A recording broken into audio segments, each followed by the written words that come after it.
Hi everyone, welcome to our session today talking about serverless with Firebase. And of course, talking Firebase, we'll be talking about Google Cloud Platform because Firebase is owned by Google and a lot of Firebase sits on top of Google Cloud Platform. So my name's Duncan, I'm a software developer from Australia. I don't work for Google, I work for myself, so I just like using their stuff. So everything I'm sharing with you today is just my thoughts on using their things.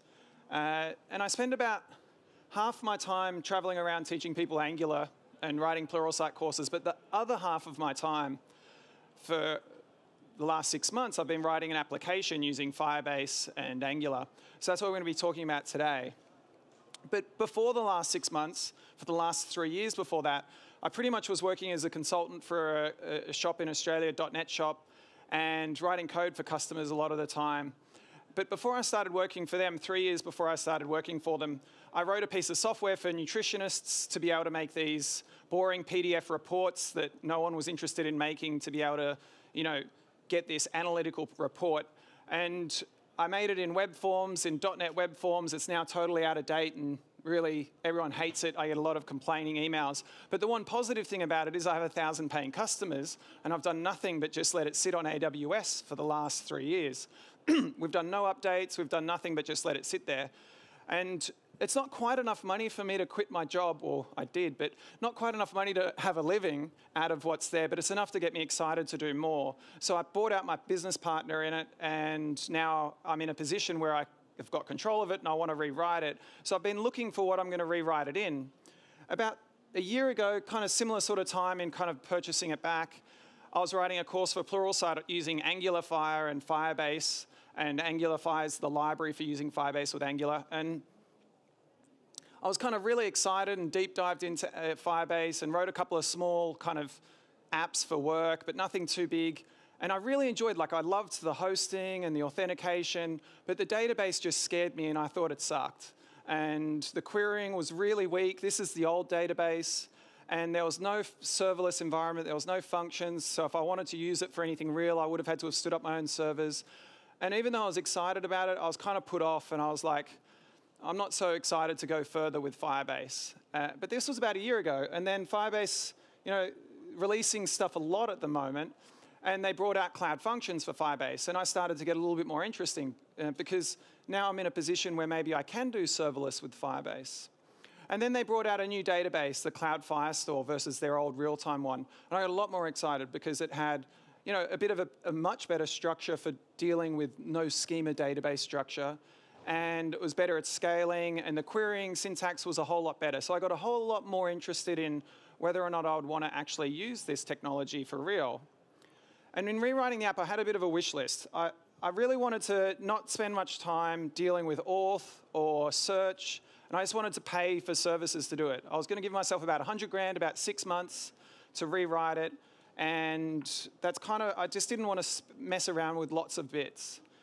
And I wanted to try out doing TypeScript front to back. I'd done a lot of C# on the back end, a lot of JavaScript or TypeScript on the front end. And I had friends working in Node, and I was like, oh, I want to try it out. And I didn't want to manage any servers. Like I said, I was working for a .NET shop, so we would always just spin up everything we need. If we need Elasticsearch, we'd get our own Elasticsearch instance and would manage that, and would have our dev and our prod and our int and so on. And that's great, but I just was nervous at how much time I would spend at work configuring all these things, doing it for myself. And I didn't want to do any user support because I wasn't at the moment, except the odd email. And I wanted to also make a mobile app because maybe if I make a mobile app, I can actually make a bit more money. And I wanted a really fast development cycle. Like I said, 6 months, I wanted to get it done. And I didn't want to pay for things I weren't using because I didn't know if this is going to be successful. I kind of had a set amount of users making a small amount of money. And currently we had this server that was sitting on AWS. It was just a VM we set up once. And we had two spikes a year of people coming and using it when people submitted assignments for universities. And we had to pay for a big server for that reason. So I wanted something where I just pay for usage and it auto scales. I didn't want to manage a team of 10 developers with an enterprise setup. So I started asking my friends, because I worked with a bunch of enterprise architects, and I said, what do you think about this idea of using Firebase? And one of my close buddies got really angry with me. He's like, your project's going to fail if you use Firebase. versus using .NET Core and SQL and Docker as an alternative. And he's probably right. I think for most of the customers that we were dealing with, I think that's a more flexible, robust architecture for doing it. But for me, I was kind of like, well, no, I have this wish list. I want to do mobile. I want to do some other things. And I don't want to spend too much time configuring all those things together. So at the end of the day, I thought, I think I'm going to go Firebase. And it wasn't necessarily, well, actually, probably some of you are thinking, well, why didn't you just go serverless with Azure if you're used to .NET? And I kind of had a look at Azure and the serverless offerings with their functions. And I really liked what they had, but I kind of felt like Firebase was more of a system. It was more like one box with everything that I wanted to get in one spot, and that's what kind of drew me to it. They both offered me money. Both of them because I'm part of a startup hub, they both said, here's enough credits for the next, here's 40K of credits or whatever it is, enough to not pay anything for either of the stacks for the next year. But I went with Firebase. So I went all in, all my chips in, spending about 100 grand. It's not a huge amount in the enterprise, but it is for your own pocket. And said, I'm going to get a couple of friends to help me part-time, and I'll do a lot of the work myself, and I'll rewrite this application in Firebase. So some of it was awesome. Some of it I really loved, and I'll share those bits with you. Some of it just left me going, oh, this is kind of weird. I don't really like it. And some of it surprisingly made me angry.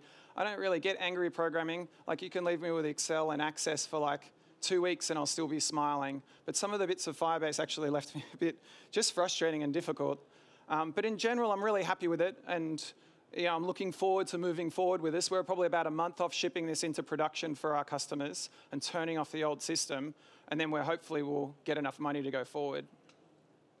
So we're going to talk today about what is serverless with Firebase. We'll have a look at authentication and hosting. They're like super easy wins. And then we'll look at the cloud Firestore and storage and your data store options. We'll look at functions, look at some DevOps, like what happens when you need to start deploying this. And then we'll talk about, that million-dollar question. Like, I've gone through this experience, I've spent the money, would I do it again? So we'll talk about that later. So I'll just get a really strong show of hands. Nothing wussy here, nice and high. Who's tried Firebase? Who's gone into the portal and actually said, file new project? Okay, what, half the room, maybe a bit more? Okay, now, same strong hands. Who's shipped to production? 1, 2, 3, 4.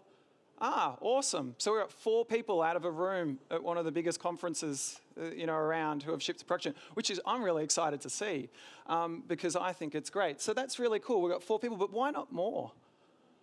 Like, right on stage just before this, someone came up to me, and I hear this all the time. They came up to me and they said, isn't it just for prototypes? Which I hear all the time. But no, it's not, and you'll hear me talk about that. So what is Firebase? And I guess I should say what's serverless in this context. So serverless in this context is, I don't have any servers. I'm just going to put my stuff on Google's servers. But what is Firebase? Well, Firebase is really kind of 3 stacks of services. And people are quite surprised by this because a lot of people think Firebase is just this real-time database. But it's much more since Google acquired them. There's heaps of stuff. So it will help you build an app as one of those 3 things.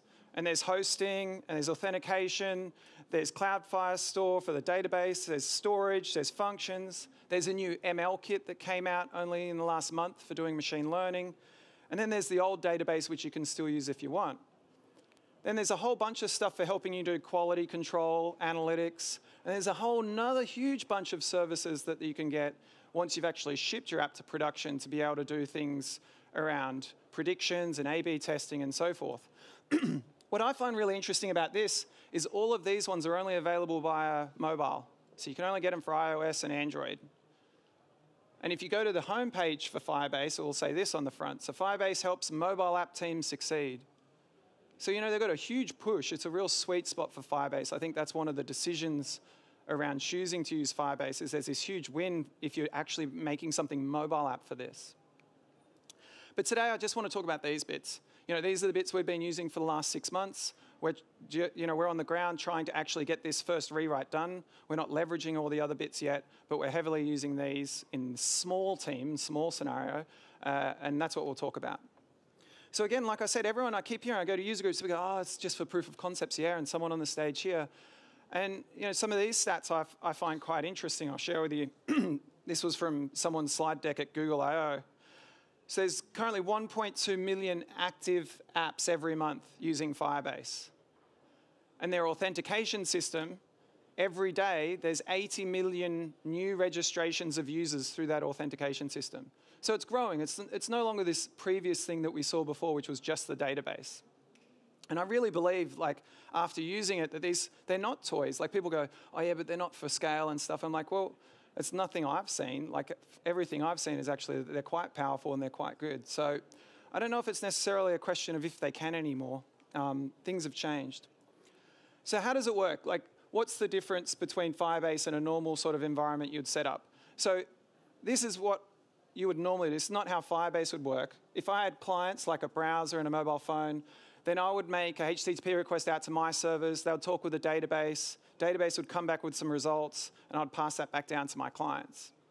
But with Firebase, almost all of the time, you'll talk straight from your clients, and they're connected to the database straight through. You don't go via anything else. And you do that by putting all these security rules on top of your database, which are kind of awkward and weird, that allow you to talk straight to the database. But there's a couple of big advantages to this, because it's super fast, and the other one is that these are all connected via WebSockets by default. So then anyone else who's connected to this is instantly just going to get updated. So if you've got several people or lots of people connected to this path in your database, they'll all get updated instantly as well. The other really cool thing about this that makes it quick and fast is you get offline by default. So if you want to set up, offline with Firebase, they've got all of that written for you. And when you get back online, it'll sync it all up. And also you get optimistic updates, which is great. So if you're using their JavaScript libraries, as soon as you write to the database, your UI will say it's done, and then it'll finally catch up and sync up, or reverse that via these WebSockets. So it's great for these UIs. You start writing things really fast, and about 80% of what you'd normally do, just doing create, reads, and updates, just goes straight to the database, and that logic's in the client, which might sound stupid, but that's how it works. And it works quite well. But it's not the only thing that's connected to your database. You've also got these cloud functions. And these cloud functions are in Node. That's the only thing you really got. You can use it in TypeScript or JavaScript. I think most people will be using it in TypeScript. And they can listen for triggers from any of these writes to the database or deletes or whatever you've got. And you've also got cloud storage, which is just object storage. Think of it like blobs, like videos and files and so forth. And then they can write back, obviously, to the database from there. So this is kind of the solution for most of the stuff that you want to do. You write to the database, it triggers some work to be done in the function. That function writes back to the database and does what it needs to do, and all the clients are listening. But often what you need to do is you need to write out somewhere else.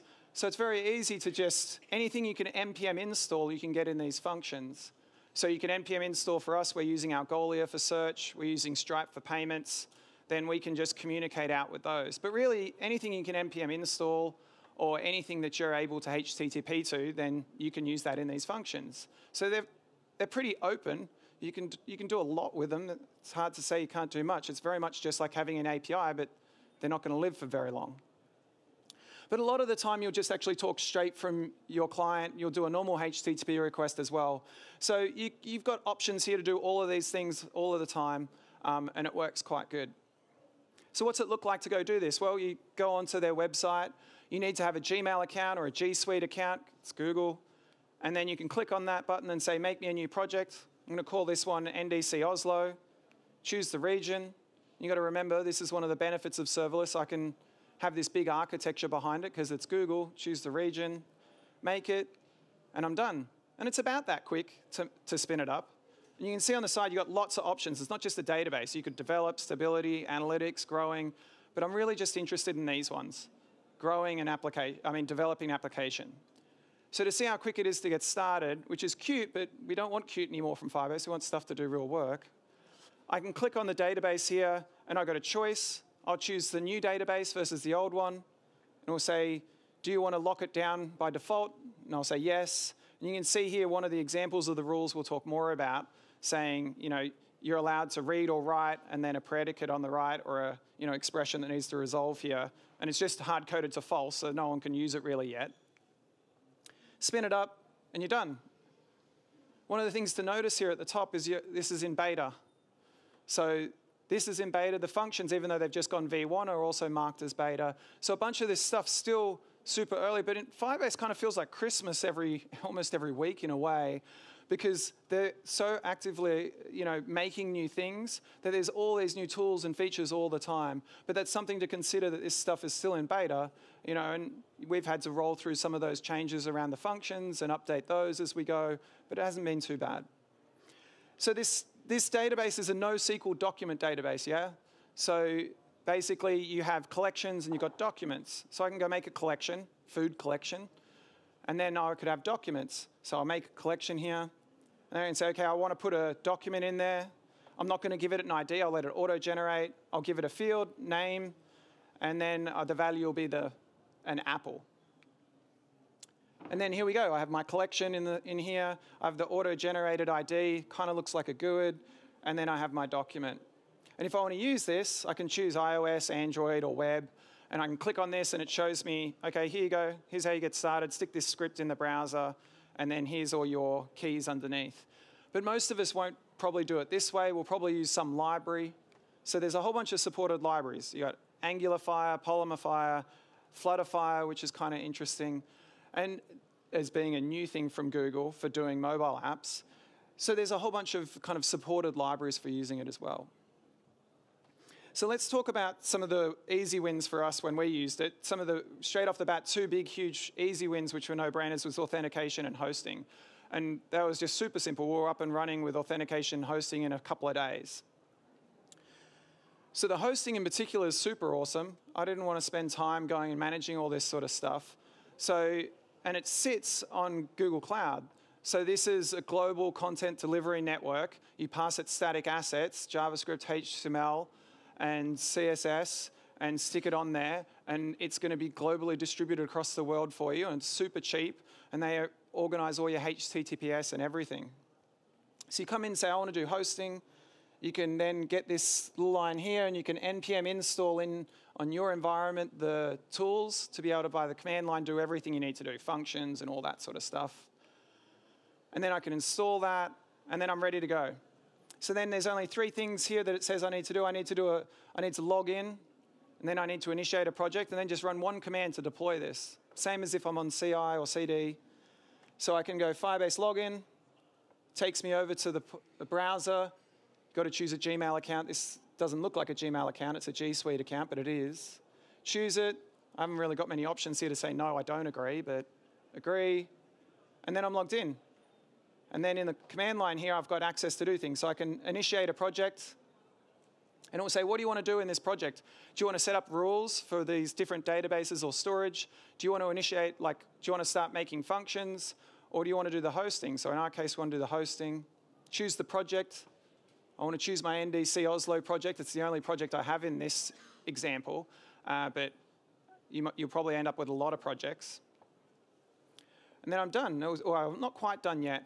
It says, what folder you want to stick it in? Do you want to stick it in a public folder? Normally, being an Angular developer, I'd stick it in a dist folder. That's where all my static assets would go. But in this case, we'll call it public. We'll say, do you want to set up all your rewrite URL rules so that it's a single-page app? So if I deep link into /users/ID or something, it'll route for me the right way. I'll say, yeah, and then I'm done. And then it gives you a folder like this. So it's pretty quick to get up and running with all these sorts of things. And it's the same experience kind of when you're doing it in, something a little bigger, as I'll show you in a minute when I'll show you some build scripts. So here I've got a public folder, and anything I stick in there is going to be hosted by them. And there's a couple of metadata files there to kind of point the right things to the right hosting place. And then I can say Firebase deploy, and it will deploy it for me to this URL, and you're finished. So it's pretty awesome to be able to get that set up. And having custom domains is even easier. And this is, again, an example why I was inspired to use Firebase for this project, because I didn't want to just have a single URL. I'm like, well, I want to have app.foodzone. I want to have blog.foodzone. I want to have test, maybe multiple tests. I want to have help.foodzone. And setting all of this up and getting them all done with HTTPS was literally less than an hour. It's awesome. That side of it is great. This is where you win hugely in time, and also just getting it done better than I would have done on my own setup. And the authentication is very similar sort of experience. You got heaps of options. It gets more and more robust. You can come into the portal and it'll say, what do you want to set up? Do you want to set up email and password? Do you want to do Google? Do you want to do Facebook, Twitter? And more recently, like I said, it feels like Christmas with Firebase all the time. They've said they've got this passwordless sign-in where you can just send an email link, they click on it and logs them in. They also expanded the way to be able to do claims on these JWT tokens. So it's always changing and always, getting more robust. So if we choose email, say enable, that's it, we're done. I want to be able to use email and password. I want to use Google, click enable, and you're done. The other ones are a bit more work with Twitter because you have to authenticate with Twitter, but these ones you're already part of their ecosystem. And then you're away. And the code to actually do this is super simple as well because in this case I'm using Angular. There's an Angular Fire library for it.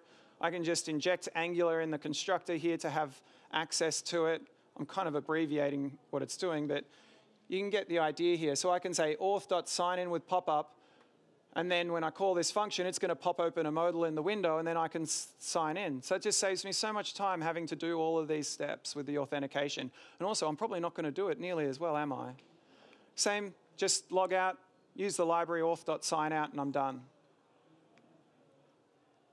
So those things are easy. I don't want to spend too much time talking about them, but let's kind of move on to some of the challenges we faced and some of the things we had to do around Firestore, the Firestore database.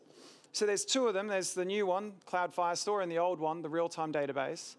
And there's still a small niche for the real-time database in that it's going to be cheaper for you if you've got to do a lot of reads and not many writes. So you might prefer to use that one. But most of us, I'm pretty confident, are going to be wanting to use Firestore because we're going to have complex querying that we want to do, and it's just easier to manage for a more complex kind of schema. So it's important to note this, it's a cloud-based service. You're not going to get this on-premise. If you're offline, you can't work on this. You can't work on the plane on it. You need to hook into this database in the cloud. So that's a big part of it, and it's NoSQL, and it's a document database, which might not excite everybody. And it basically works, it's much better than the old one, and works off base, if you've used a Mongo or something like that, you have a collection, and then you got documents. So here we've got a users collection, and then we've got two documents, Duncan and Sarah. And then you can have all these nested collections underneath. So Sarah might have another collection of followers. This is kind of similar to what we ended up having to have. And then underneath here, you might have more documents. And you can get more and more nested as you go down. Collection documents, collection documents, collection documents. And this is kind of an example, most of the people I hire are my friends. I got two people helping me out part-time on this and me. Most of us are coming from using lots of SQL.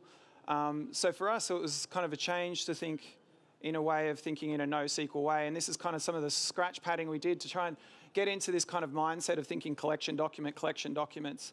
So this is just kind of some of the ways we were able to brainstorm around it, having all the green here, all the different parts of paths from collection document, and then some of the structure we had. And it gets pretty kind of nested pretty quickly when you start thinking about how do you do some of these things, like here we've got followers and following and user profile and different rules and so forth. But you get there, and it's not hard to do, and it's quite a fun experience, but it was a bit of a mind bend for some of us to get around. Okay. And then if I want to use the Firestore, it's pretty easy. Basically, you get one of the libraries. There's JavaScript, there's iOS, there's Android. There's lots of different SDKs for using the database. And here it's that kind of, you can see the collection document. So I got a collection of actions, and then a document of with the user ID that I'll pass in dynamically, and then another collection of food databases, and then another document of actions, another collection of raw actions in there. And I want to query this collection of raw actions. So I could go .where, pass in a date range in between this. I can also say .where and look at each document's field for health action type. So it could be a food, it could be an exercise, or lots of different things, and then say .get. So I really enjoy the syntax of the new database. I really enjoy the querying. It's quite powerful. And this is from one of our functions, so this is going to return a promise. But if it was in Angular, it would return an observable. And that's a sweet story working with observables and WebSockets, because then you get the power of reactive extensions from JavaScript. And that side I'm not talking about, but it's quite fun. So the developers I work with, they go, Duncan, I think the search sucks on the new data store. And I actually go, I don't think search really even exists. It's one of the things that we struggled with, that if you want to do anything but really trivial search, Like if you want to search two fields, or you want to search by string for two different words in a field on one of these documents, the search is not really that powerful. If you want to find something, it's easy. Find by ID, or find by email, or find by the start of a string, or the end of a string, or a date range. That stuff's great. But search is pretty terrible. And we've got to search for foods in this application. And a lot of you will be in a similar boat that as soon as you start with Firebase, you're probably going to need to also straight away have some sort of more advanced search with Elasticsearch, because the basic search is so bad that you're going to have to jump from that to something pretty quickly. So for us, we went to Algolia, which gives us Elasticsearch, which is another service, because we're all in on this serverless world. But it's pretty much just a managed Elastic with a bunch of extra bits. I could have used Elasticsearch as a service. I could have used Elasticsearch on App Engine with Google, but we went with Algolia because it just fit our needs and was nice. So one good thing about Algolia is we can just go straight to Algolia from our client, and every time we search, because it's distributed around the world for about $50 a month, which will straight away cost us probably $200 a month when we ship this very shortly, is great because it's always under a second. So we're getting search under a second. If I wrote my own search, it might not necessarily be as good. But what I struggled with straight away was we're going to have lots and lots of things in our search. We're going to have heaps of heavy search that needs to be secure. And what I didn't want to do is this. I didn't want to call a function that calls my database to get these rules like I'm following Sarah and Sarah is following Sam and I'm part of this group and I bought this recipe so I have access to these foods, and then come back with those rules and then call Algolia from a private function and then come back from Algolia and call the client. This would have, like each of those arrows, those set of arrows, probably half a second to a second. I didn't want to go Apple, 1, 2, and get my result. Like that's just going to suck. So speaking with Algolia, one of the cool things that we came up with, and this kind of shows you this thinking that you end up with all these many functions that you have, is we call a function that has npm installed Algolia, and then we make a secure API key for Algolia in a function, in a secure environment, because we own the function. And then we pass that back down to our client, and we put it in local storage with 7 days on it, and we'll make a new one if it ever changes, or if it's stale. And that way we can now still talk straight to Algolia from our thing, but it's secured with this token. And it kind of highlights using functions and what we had to go through to do this. This is kind of an easy setup, and it's kind of a nicer story. But basically what we do is, and I guess it kind of describes, like it feels kind of, when you use Firebase and Firestore and all these things, you can do everything you want to do, but it might not always be super conventional how you do it, but it works and it's great. See here I've got this flag or this property or this field on this single document. So this is Algolia's website, and I've got one of our documents in one of our indexes. We've got lots of them. And here I've got this viewable by, and in here it just says everybody in an array, a string. But I could put in here also an ID, and then I could put that same ID in that token that I'm making in my function, and that is how we do this piece of being able to say, when we search, we filter by this viewable by thing, and if the ID doesn't match on that token, then you're not allowed to look at that document in the index. And then we can get this really fast search by just going straight to Algolia again rather than going through our infrastructure. And it kind of shows you how easy it is to do these functions. So if you've done any Node and Express, that's what you're going to get. So here you can see that I've got an Express type route. So at app.get, and then I've got a /key. So the full URL would be like Firebase, Google, whatever, food zone, the company name, whatever the path is. And then it would be /Algolia, the name of the function, then /key for the route here. And I've got a request and a response. I can make a simple variable that holds the date in 7 days from now. And then I can make some params. Here I've got the user token of the user that's logged in, the valid until flag that says that I'll need in the client to say, is this still valid? And then these filters here. So I'm saying, add these rules to this user's token when they search. So viewable by everyone or viewable by their user ID. So if I have their user ID against one of those documents in our search index, or if I have a group ID and they're part of that group, then that's how we're doing this security. And then I can just say, great, get the client. I've npm installed Algolia, which is where I get this client from. Client.generate secure API key, and then make me the key. And then it's just Node here all the way in TypeScript. So res.json, pass down an object with the key and the valid until flag, and I can use that in the client And every time I call Algolia now, I'm finished. So these are some of the things that I just couldn't have done before without functions. And also, it's not difficult to do at all. There's great docs on this. Algolia will support you with it as well. So it's kind of highlighting lots of benefits. One thing I still don't like these security rules. I find the security rules really hard. This is the thing that kind of makes me really frustrated. Not only do I find them kind of just less of a nice development flow, like I'm a total fanboy about Firebase, don't get me wrong, but the rules I still find really frustrating. So you have to write these rules so you can talk directly to the database or your storage. And they're kind of odd because they're all in one file and they're in their way of doing it, and the tooling's really so-so. But also they can make you quite frustrated because really what you want to do is you want to set a breakpoint. You want to be in your code, you make a request and you got a breakpoint on something and you get the request object. You also get to see which user it is, and you see what they're trying to do in the middle of this request with the authentication and debug it. But you can't really debug like that. Like there's no breakpoint setting, and the dev flow is terrible. So like I write a rule in Visual Studio Code, and then I have to deploy that rule, and then I have to hit the real database. So there's some things you can do around that. You could write some unit tests, but those unit tests are third-party library, to do that. And so it's one of those bits I just haven't really enjoyed very much. And you'll have to just deep dive in and get good at understanding the rules so you don't have to debug them and you write them well. So this is kind of what the rules look like. You obviously won't write them in here. You'll write them in Visual Studio Code and deploy this file or whatever idea you're using. But basically I can go over and click on the database, choose the second tab for rules, and there's just a default rule in here, and you basically match paths. So remember I said collection document. So you'll go at this path of collection document, so forth, then I want to allow reading or writing or updating. They are flexible. I've got to give them credit. They work really well, but it's this weird quirky syntax and they're hard to debug, but they do work great. And then you can get past the predicate. Here I don't have anything really happening except saying no one can look at stuff. One thing I did notice for those people using Firebase in the room, they're probably going, hey, doesn't know that they've shipped this new, they've actually got access now to have a simulator again. And the simulator used to be there before, so you can simulate these requests and debug them a little bit. And that's quite powerful, and I really like it. And it's great that it's there, so I probably won't be as frustrated with it. But it's still not quite as nice as setting a breakpoint and just having everything frozen there in time. But still, the rules work great. It's kind of a cornerstone of Firebase, and you get around it and you get used to it. Maybe other people have enjoyed it more than me.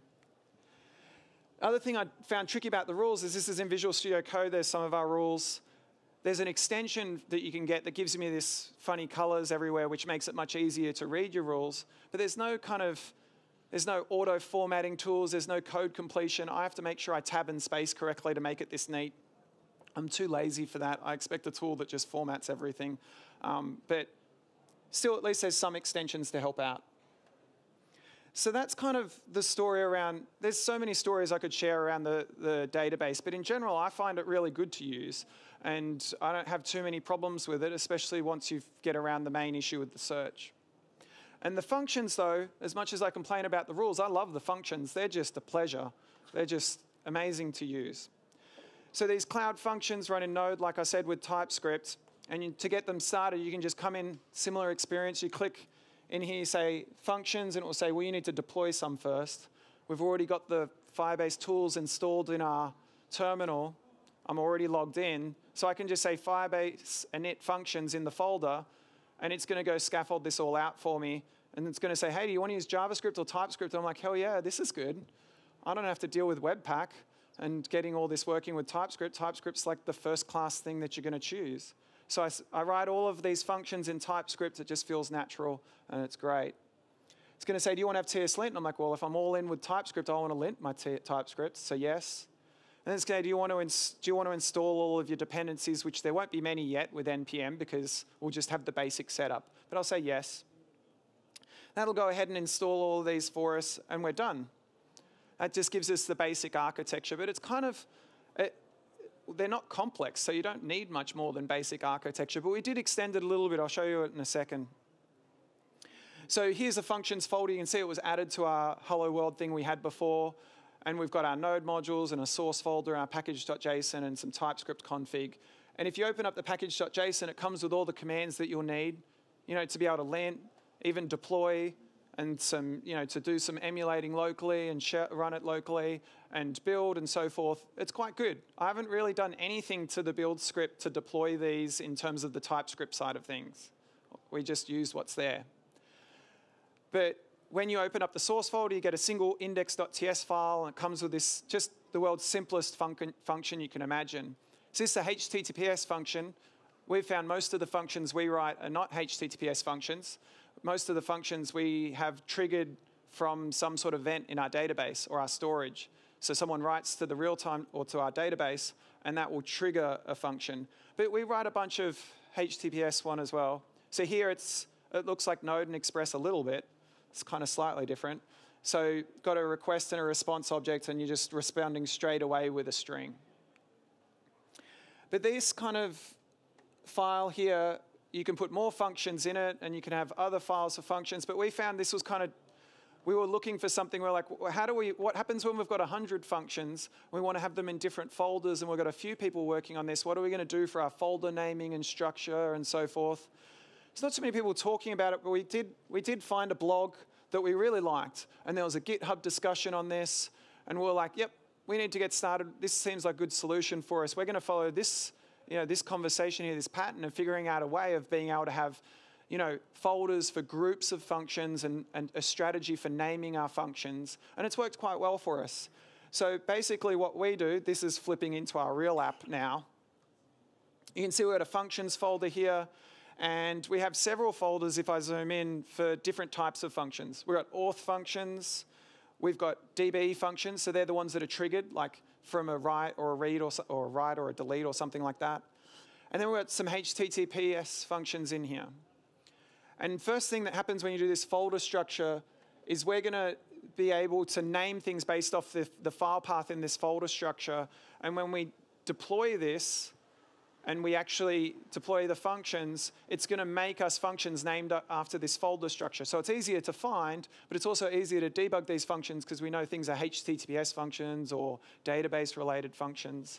So we've got this little script over here on the side, and basically we've got this weird extension, this f.ts. And this, I guess this is kind of a hack that we've done. And basically this f.ts will run this little helper here that will run through and go, okay, now I'm going to deploy you a function that's at https-algolia function. And then I'll deploy you a https-coupon function. And the same for all of the folder structure in there. So we've been doing this. We kind of like it. It works well for us. But it's not, the functions are just easy because you're only doing a small amount of work in each one. But sometimes not. Sometimes you're actually doing more work than that. And this is kind of a problem of the functions. Well, it's not a problem. It's just a learning thing of using, a serverless approach. So you've got 9 minutes, and that's not the default for how long a function will stay alive on these Firebase functions. You have to go into the Google Cloud portal and extend them, or like when you're actually deploying them, you can write a script or extend it with a flag for this. But 9 minutes. So for us, straight up in our application, we had a business requirement where universities could come in with an Excel, because that's what they like, with their own custom food database, and we would import that database into Firestore. And Firestore doesn't really have much of a story for importing data. If you want to import data, you can either go into the UI and click and manually type in there. That's not going to work. Or you're basically left with code. If you want to import data into Firestore, you're going to have to do it with code.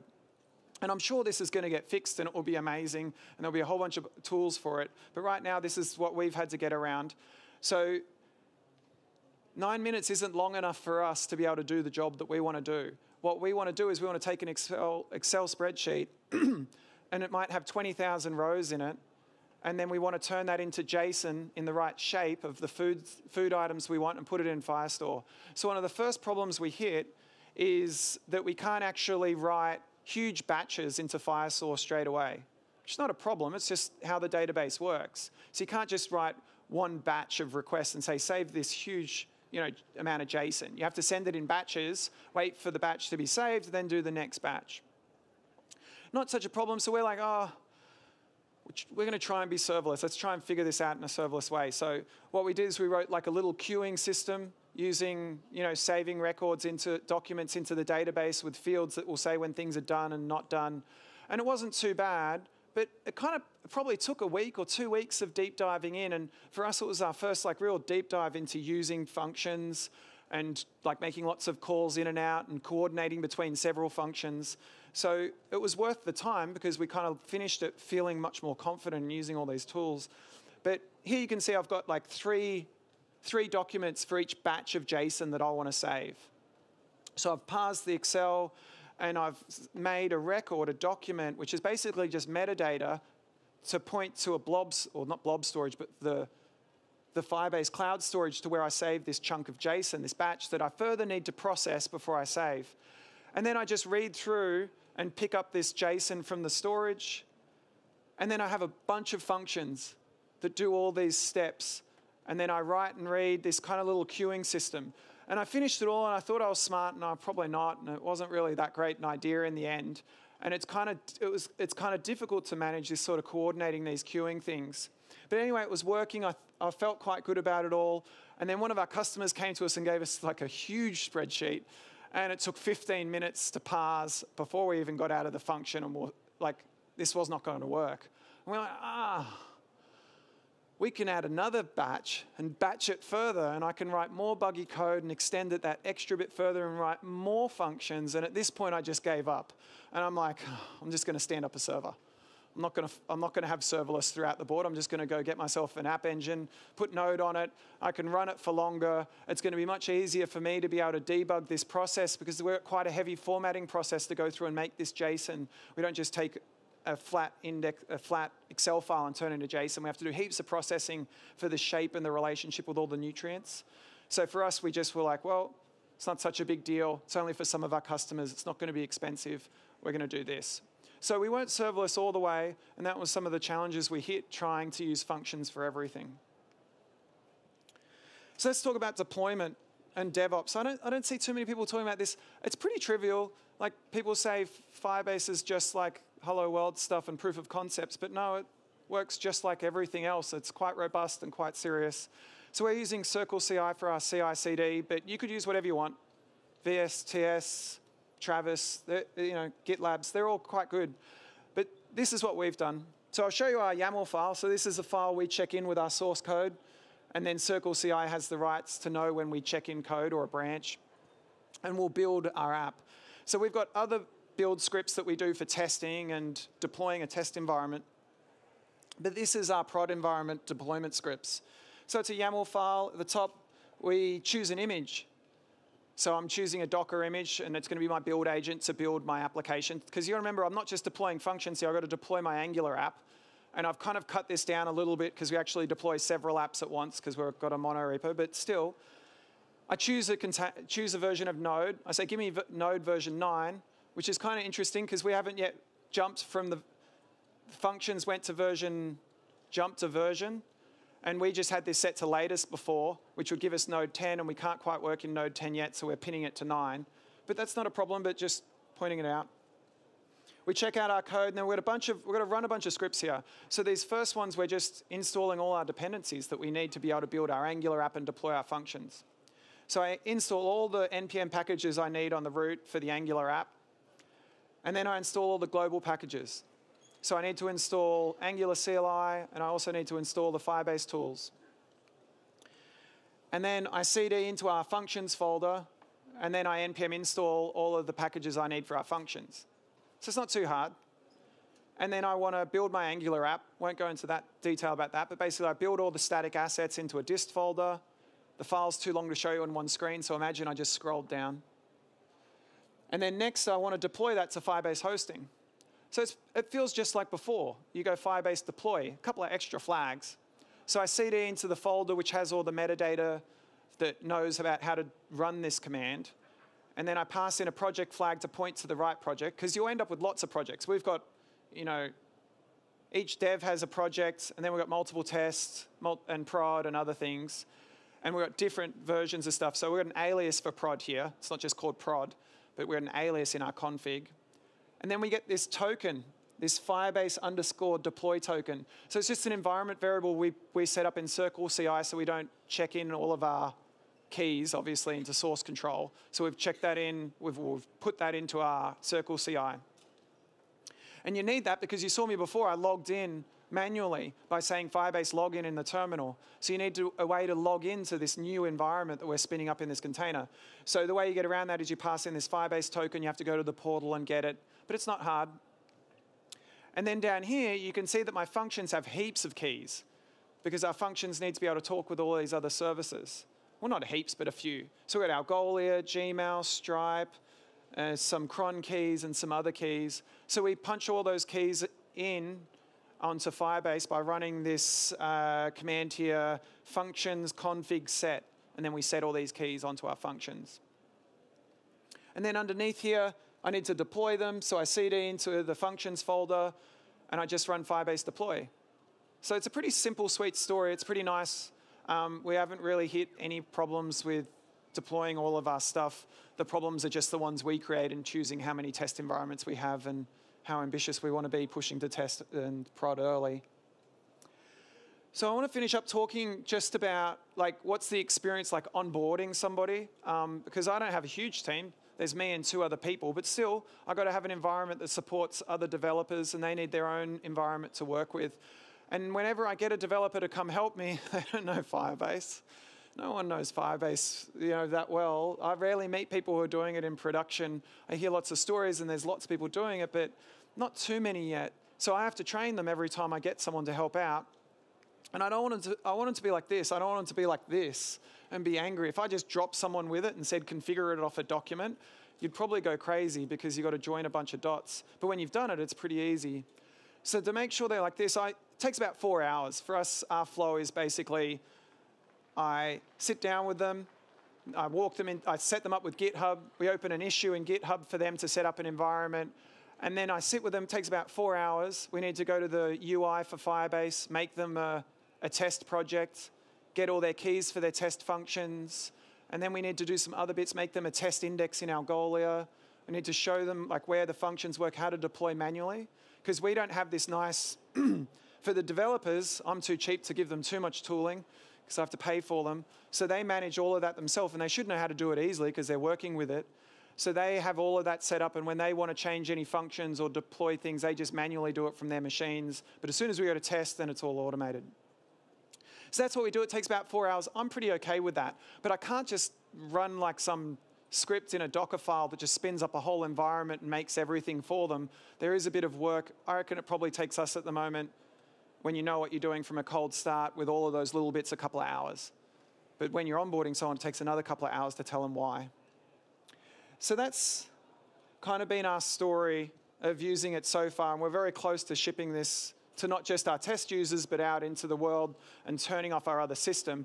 But I think it begs, for me at this point, that question after investing not a huge amount, but enough money, and a bunch of time, I kind of feel like, will I use this again? Because I could have gone and used AWS Lambda, and in the 6 months that I've been banging my head against this, because you're banging your head against whatever you're doing, because it's software, I could have become really good at AWS Lambda. I could have spent a whole bunch of time dedicating my time to learning Kubernetes and Docker, which I can do okay, but I would have gotten much better at if I'd spent 6 months doing it.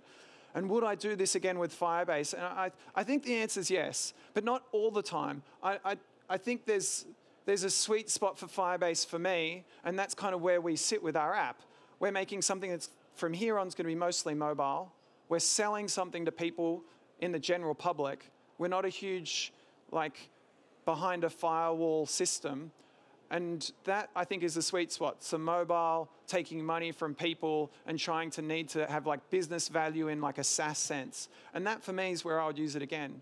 If I was working with the government and I had 10 teams and I had a whole bunch of kind of procedure and politics around stuff, I'd probably use .NET Core and Docker and have full control and spend a fair bit longer developing stuff. But it's probably better for that sort of environment than this. But I'm still a huge fan, and I'm really excited moving forward with it. So what about you guys? Where do you guys go from here? Where do you learn more? And I think the docs are great, but really for me, what's exciting at the moment, if you want to get really great content, is Google I/O was on just the other day, about a month ago. And Google I/O have a channel for Firebase. They did 17 talks. It's a lot of talks. It shows you how serious they are about Firebase.